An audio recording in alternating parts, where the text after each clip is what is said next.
I'm so proud of her.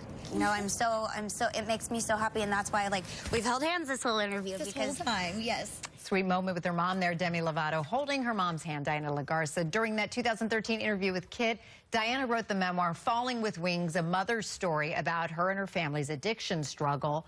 And Mike, how important is family when it comes to dealing with overdosing and the battles? You've dealt with all of that. Yeah, it was instrumental for me because my family was such a strong support system. And it really, for me, because at the time I didn't really know who was my friend and who was just a using buddy.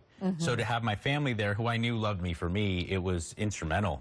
Yeah, and Jolie, I think also. We who are genetically predisposed to addiction need all the support that we can muster up, and to watch a mother and daughter cling to each other like that, it gives me hope, but it also makes me really sad. It makes me like, you know, they need other people around them at this time, and I hope that we're celebrating tomorrow, and you know, and that this isn't memorializing. We really are trying to lift this young lady up. Absolutely. We've got more from Kit's interview now with Demi and mom Diana.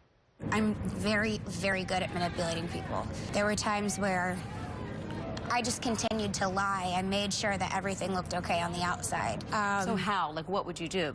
With my drug use, I could hide it to where I would sneak drugs. I couldn't go without probably like 30 minutes to an hour without cocaine, and I'd bring it on airplanes. How? I would just, I don't know, I would smuggle it basically, and just wait till everyone in first class went to sleep, and I would just do it right there.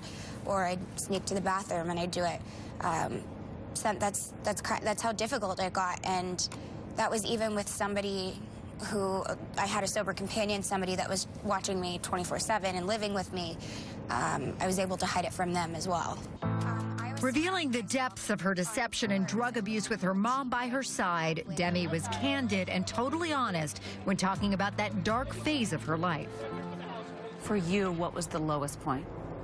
I was going to the airport, and I had a Sprite bottle just filled with vodka, and it was 9 in the morning, and I was like throwing up in the car, and this was just to get on a plane and go back to LA to the sober living house that I was staying at.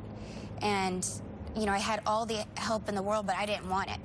And when I hit that moment, I was like, it's no longer fun when you're doing it alone. But Demi revealed her charade was over when her mom Diana staged an intervention.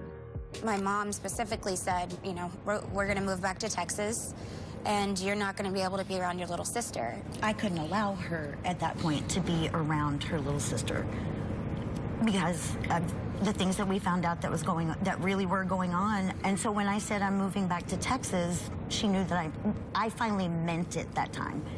And that's when we all sat down with her and said, this is it, you have to make a change, or we're all going our separate ways.